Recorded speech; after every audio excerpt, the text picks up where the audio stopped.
Espace TV, le 22h.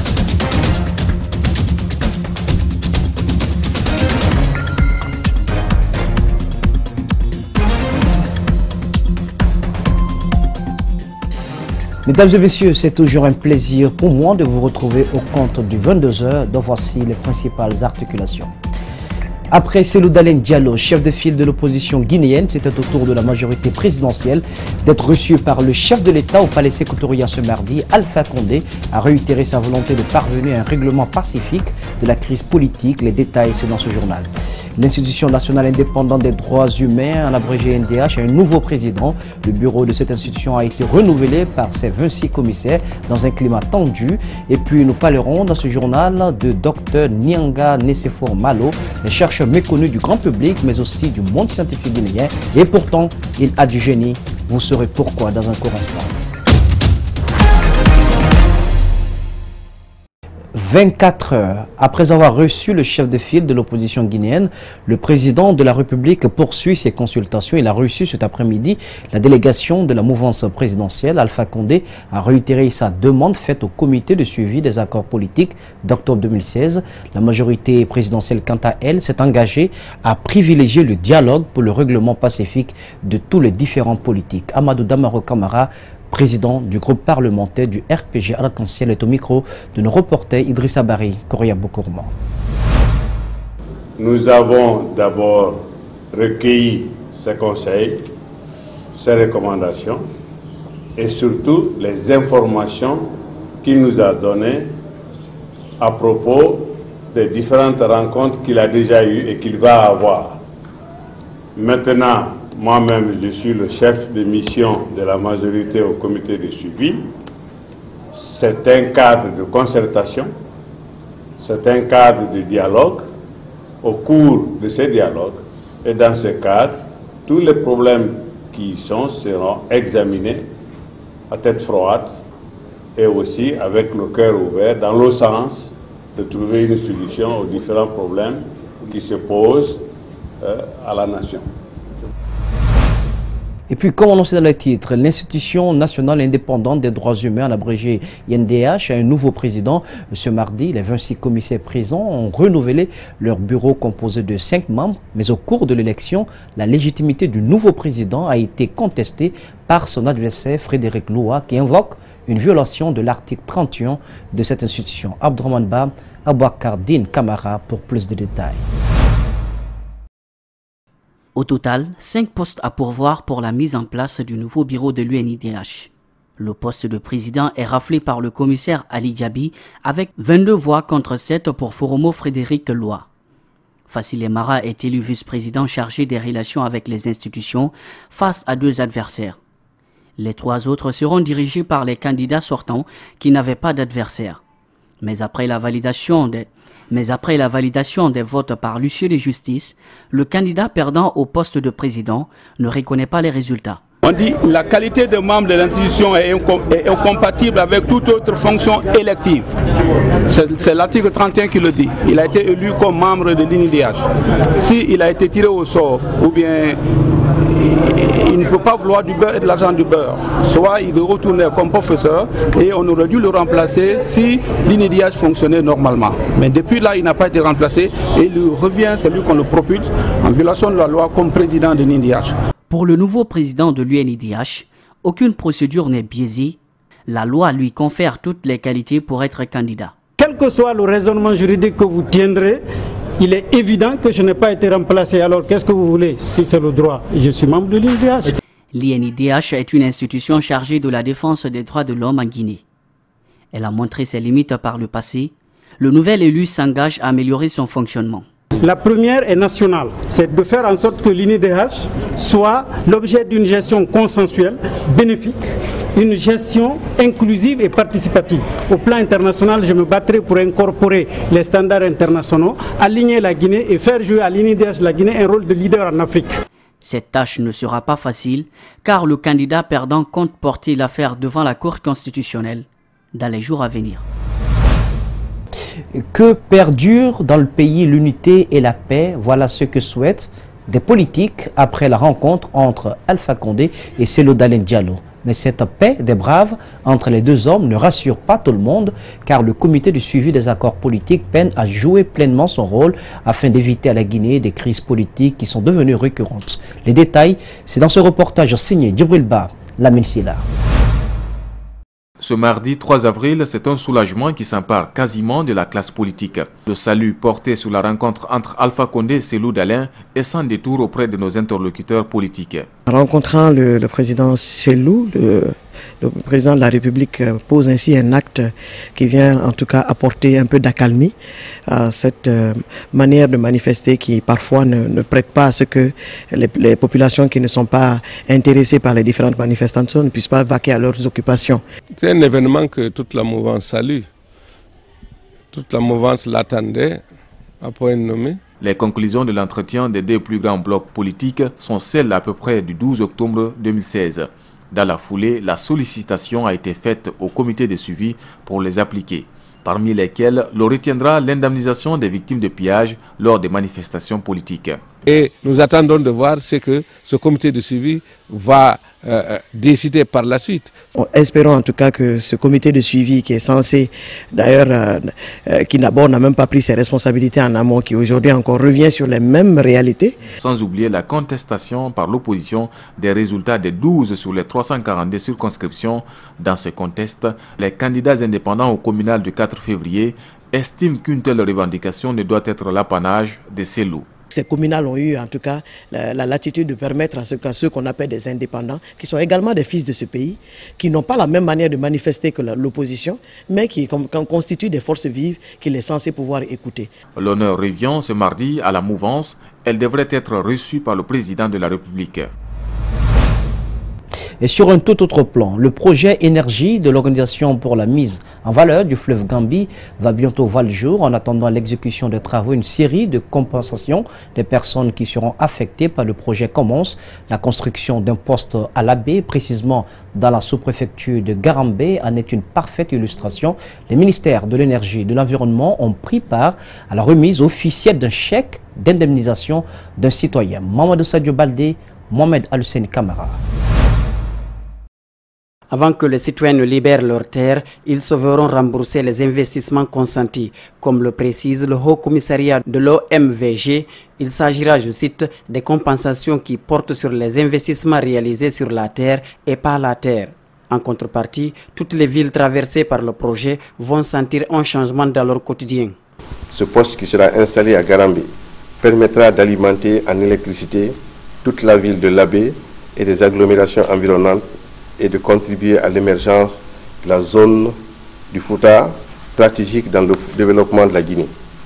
Alpha Mamadou Diallo est un aviculteur. Le projet lui restitue les investissements réalisés jusque-là. Il reçoit donc un chèque et s'engage à libérer les lieux.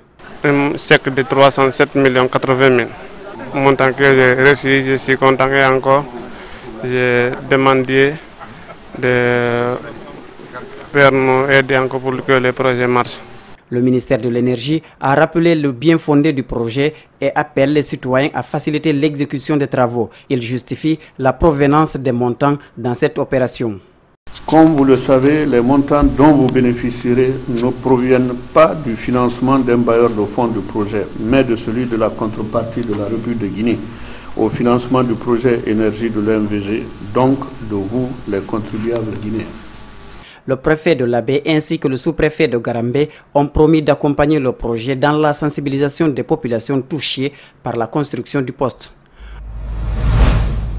Le syndicat national des transporteurs des hydrocarbures et produits assimilés de Guinée a renouvelé son bureau ce mardi à Conakry. Une équipe de 39 personnes a été mise en place pour un mandat de 5 ans. Le nouveau secrétaire général appelle ses camarades à la cohésion. Mamadou Kalisso, Tierno Sadouba. Les transporteurs des hydrocarbures et assimilés de Guinée renouvellent le bureau de leur syndicat. L'élection s'est déroulée dans le calme et la sérénité. Le nouveau leader de la structure appelle ses camarades à l'union et à la cohésion sociale. J'étends ma main devant tout le monde. Tout le monde, on se donne la main. Nous, les transporteurs hydrocarbures, on travaille main dans la main. Nous sommes dans la même marmite. Et nous sommes là, tout le monde, j'appelle tout le monde solennellement pour venir avec nous. On va travailler ensemble pour vraiment aboutir le bon veut qu'on veut. Jusqu'à l'habitation, on doit aller. Le scrutin s'est tenu en présence des membres de l'USTG, structure à laquelle est affilié le syndicat national des transporteurs des hydrocarbures. Ce syndicaliste revient sur les défis qui attendent les nouveaux élus. Le syndicat national des transporteurs des hydrocarbures de Guinée s'occupera de la dépense des intérêts du personnel de toutes les sociétés qui s'occupent des hydrocarbures en Guinée. Ils doivent défendre leurs intérêts matériels et moraux et collaborer aussi avec les différentes directions dans la transparence et conformément au texte de loi en vigueur en République de Guinée. Depuis le départ d'Adjarabiatou Sera Diallo, pratiquement toutes les structures syndicales sont dirigées par des hommes. Cette syndicaliste interpelle les femmes à redoubler d'efforts pour occuper les premières places. Il faut qu'il y ait le genre. Pourquoi pas les femmes secrétaires générales? Pourquoi pas une femme, elle est capable d'être secrétaire générale? Donc dorénavant, j'exhorte les femmes à se retrouver, à se regrouper, à se former et s'informer pour faire face, parce que le développement d'un pays, c'est la femme. Le nouveau bureau exécutif du SYNTAG est composé de 39 membres. Ils sont élus pour un mandat de 5 ans. Le grand marché de Madina fait peau neuve après l'incendie ravageur de mars dernier. Vous avez certainement encore en mémoire ces boutiques et magasins consumés par le feu. Avec le soutien des personnes de bonne volonté, les travaux de rénovation avancent avec la même configuration sans aucun lotissement pour l'accès au marché. L'administration du marché n'a pas souhaité répondre aux questions de nos reporters. Il parle d'un manque d'éléments d'information sur le marché qu'il gère. Makiso, Ibrahima Sori Kamara y ont fait un tour. Voici leur constat. Le marché de Madina reprend son visage d'antan avec l'anarchie totale dans sa construction au préalable. À la place des gestionnaires du marché, nous sommes reçus par la Chambre du commerce de Matam qui déjà a évalué l'état d'avancement des travaux. Actuellement, ils sont à 75% de la reconstruction du marché. Pour le moment, il y a une commission de réflexion qui est mise en place pour voir comment avoir l'accès dans le marché et avoir aussi des solutions préventives par rapport à ce sinistre pour que les choses pareilles ne se répètent plus chez nous ici. Il y a environ 2 semaines, une entreprise promettait un forage comme appui aux sinistrés. À ce jour, le manque d'accès et emplacement font traîner le projet. Parce que nous avons demandé à l'administration du marché de dégager la zone pour qu'il y ait une accessibilité et de sécuriser nos équipements. Donc nous sommes dans l'attente de ce retour pour que le matériel puisse venir et que le forage, qui je pense peut se réaliser dans un délai de 3 jours ouvrables, se réalise et que cette population parce qu'elles ont la même activité, c'est-à-dire le commerce, puisse avoir de l'eau. Ce retour n'est malheureusement pas à l'ordre du jour. Notre tentative d'interroger l'administration du marché est restée vaine. Sur cette question, la Chambre du commerce apporte un élément de réponse. On va trouver l'emplacement, on va essayer de faire ce forage pour venir au secours des sinistrés et au marché aussi. Parce qu'ici, dans le marché, il n'y a pas un point d'eau accessible à tout le monde. Une réunion interministérielle est prévue dans les plus brefs délais pour statuer sur le plan d'urbanisation de la zone. Nous apprendons sur place. Mais en attendant, la reconstruction du marché est à 75%. La célébration de la journée internationale des secrétaires assistants arrive à grands pas. En prélude donc à la célébration de cette journée, la Fondation pour la reconnaissance, la revalorisation et la protection du secrétariat en Guinée a tenu une journée de réflexion sur les problèmes auxquels sont confrontés les secrétaires assistants. Abdourahmane Ba, Koriabou Kourman y était pour vous. Depuis 1991, la 3e journée du mois d'avril est consacrée à la célébration de la Journée internationale des secrétaires et assistants d'Europe et d'Afrique. Mais avant, la Fondation Reprost Guy a choisi de se retrouver dans l'École nationale du secrétariat, du commerce et de l'administration pour échanger sur les préoccupations de la corporation. Qu'est-ce que chacun et chacune de nous ici présents peut apporter pour encourager l'apprentissage et la pratique de nos métiers? Les étudiantes en filière secrétariat doivent-ils attendre la fin des études pour trouver le premier stage en entreprise. Cette célébration n'est pas à sa première. Elle contribue à l'amélioration des conditions du métier de secrétaire et assistant qui s'avère être l'un des plus anciens métiers. La femme en tête de cette institution en fait une priorité, d'où l'élaboration d'un programme pour ce mois d'avril. Une caravane de sensibilisation tournera dans les différents instituts d'enseignement professionnel ainsi que les départements ministériels, sociétés de la place en vue de passer le message acquis de droit et solliciter un soutien pour la réalisation de notre ambitieux programme. Dans cette école est formé plusieurs secrétaires et assistants depuis le premier régime. Une réalité qui explique l'attachement de ses responsables à accompagner l'initiative. Pour tous ces nobles objectifs que vous vous êtes assignés, l'École nationale de secrétariat, d'administration et de commerce, l'ANSEC, berceau de la formation initiale des secrétaires depuis 1960, vous accompagne et vous ouvre grandement ses portes. Depuis des décennies, la Fondation Repros Guy se bat pour la bonne intégration des secrétaires et assistants dans l'administration publique et privée. Malgré les difficultés auxquelles elle est confrontée, elle ne baisse pas pour autant les bras. Et puis se fait à Nyogoroya, préfecture de Koya, une usine de fabrique de boissons alcoolisées pollue l'environnement et menace la santé des citoyens. Les déchets toxiques produits par l'usine Kazal ont déjà causé la mort d'un enfant selon les témoignages des populations riveraines. Les habitants de la localité accusent leurs responsables de complicité notoire avec les promoteurs de l'usine et menacent de se faire entendre. Le reportage est signé Amadou Ouribari, Ibrahima Awal Kamara. Ce sont des déchets toxiques qui envahissent ces citoyens du secteur Nyogoroya. L'usine incriminée n'a pas prévu de canaux d'évacuation pour drainer l'eau usée. Conséquence, les habitants respirent au quotidien une odeur insupportable et qui nuit à leur santé. C'est décevant qu'une entité puisse déranger toute une population et personne ne lève le petit doigt. Tu vois le préfet, le sous-préfet, tu vois le gouverneur, vous allez voir même les dirigeants les plus influents, personne ne lève le petit doigt. Parce que ça, c'est le travail de l'environnement. Un marigot qui traversait le secteur a finalement disparu sous l'effet de ces résidus toxiques et également des animaux domestiques ravagés. Cette policière à la retraite vient de perdre son petit-fils. Elle impute cette mort aux déchets produits par l'usine. Il a eu des ennuis.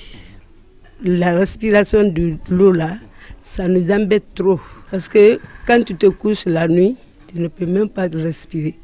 Une somme de 100 millions aurait été distribuée à quelques citoyens par les responsables de l'usine pour calmer les ardeurs. Face aux dangers auxquels sont exposés les habitants du secteur Nyogoroya, ce jeune tire la sonnette d'alarme. Ça fait comme ça des années que le quartier est intoxiqué. Nos chefs qui sont là ne considèrent que leur intérêt. Au gouvernement, au président de la République, de venir nous aider. Franchement, la population du 43 souffre. Certains citoyens accusent le chef de secteur de complicité. Des allégations que nie l'intéressé qui nous montre une lettre qu'il a adressée au préfet de Koya. J'ai pris ici 3 femmes et le jeune, nous sommes allés sur le préfet. Il a dit, bon, j'ai reçu votre note. Aujourd'hui même, je passerai à l'usine pour leur dire, si ils ne cessent pas d'évacuer l'eau usée de l'usine dans le secteur, je leur dirai de fermer l'usine jusqu'à ce qu'ils arrivent à avoir un lieu où stocker l'eau usée.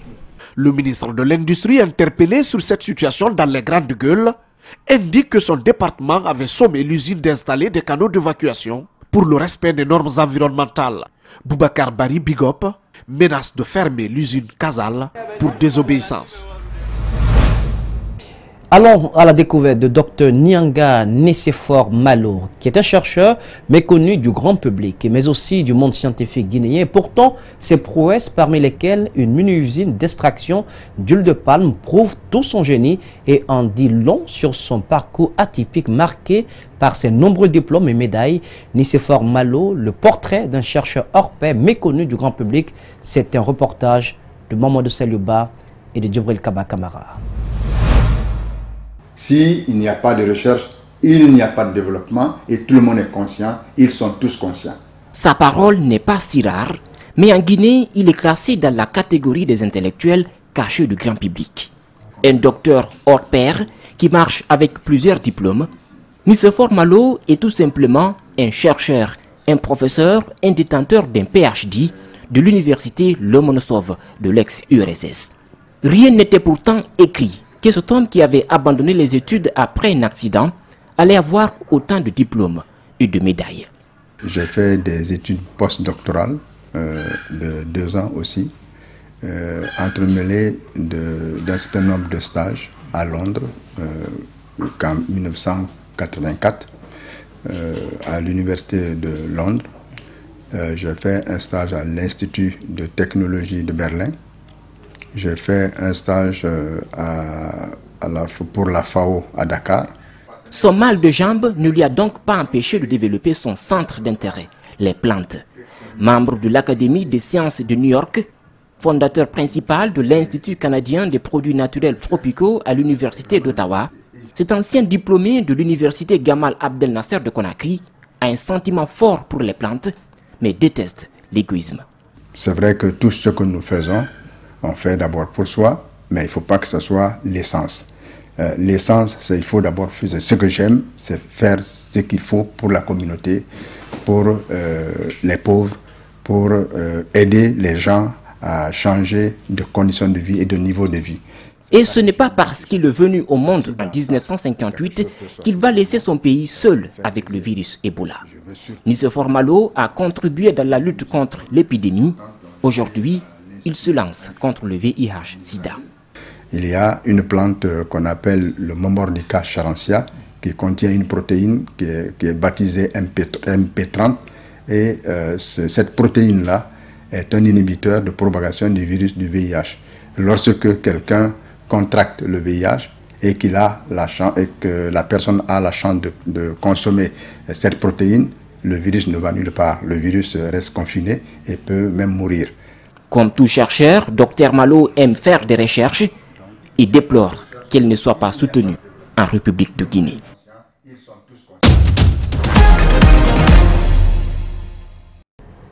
En interactualité à présent, le président sud-africain Cyril Ramaphosa a salué la mémoire de Winnie Mandela, héroïne de la lutte contre l'apartheid et ex-épouse de Nelson Mandela, décédée lundi dernier.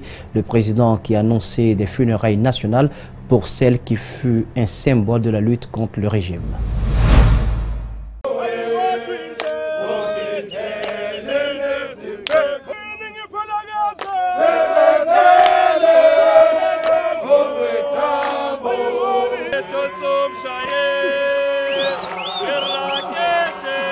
The death of Winnie Madikizela Mandela is a great loss in that she has been one of the strongest women in our struggle who suffered immensely under the apartheid regime, who was imprisoned, who was banished, who was treated very badly, separated not only from her husband but from her children as well and her people. And at the national government level, we have declared that Winnie Mandela will have a national official funeral which will be held on the 14th of April, and there will be an official memorial service on the 11th.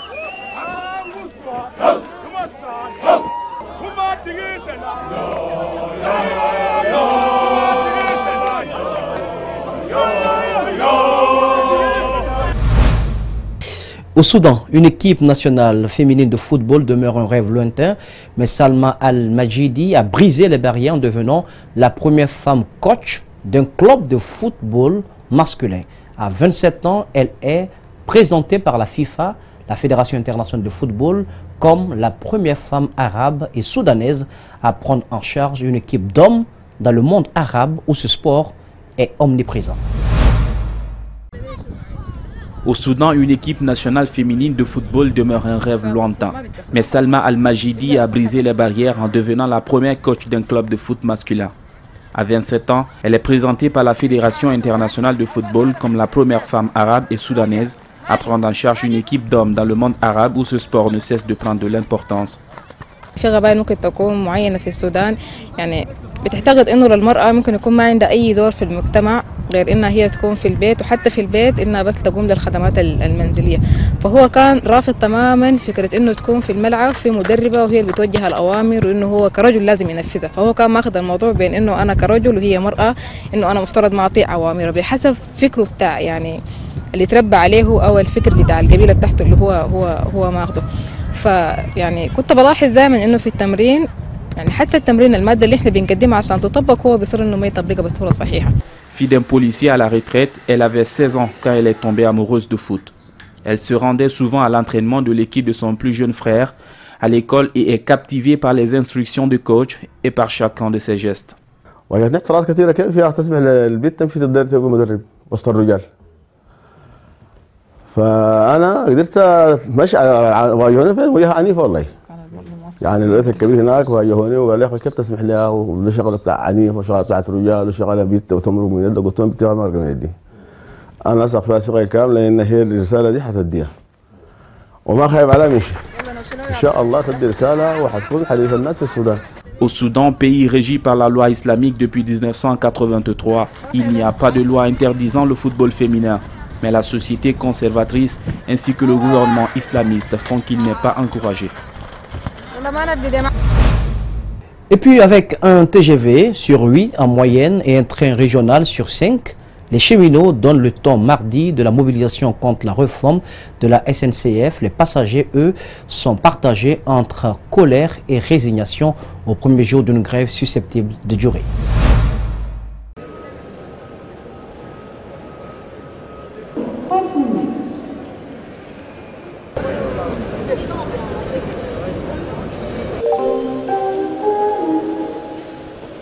Attention, en raison d'une grève SNCF, le TGV s'annule.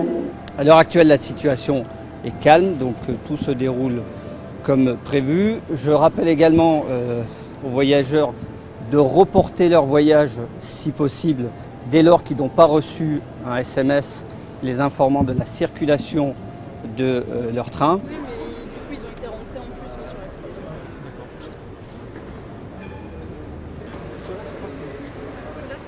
Aujourd'hui, je vais dormir à Paris parce que demain j'ai un rendez-vous incompressible et je vais l'assurer. Donc on essaye de s'organiser, ce qui ne veut pas dire qu'on soit forcément en phase avec le mouvement. On travaille, on ne peut pas manquer tous les jours. Et si ça part jusqu'à mois de juin comme ça, on va faire comment ?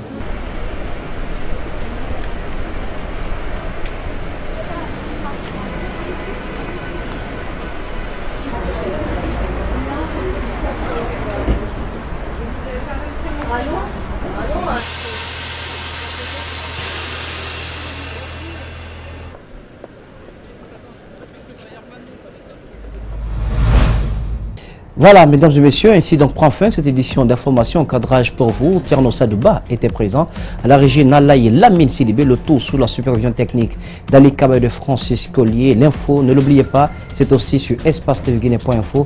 Passez une agréable suite de programme en notre compagnie sur Espace TV. Regardons mieux.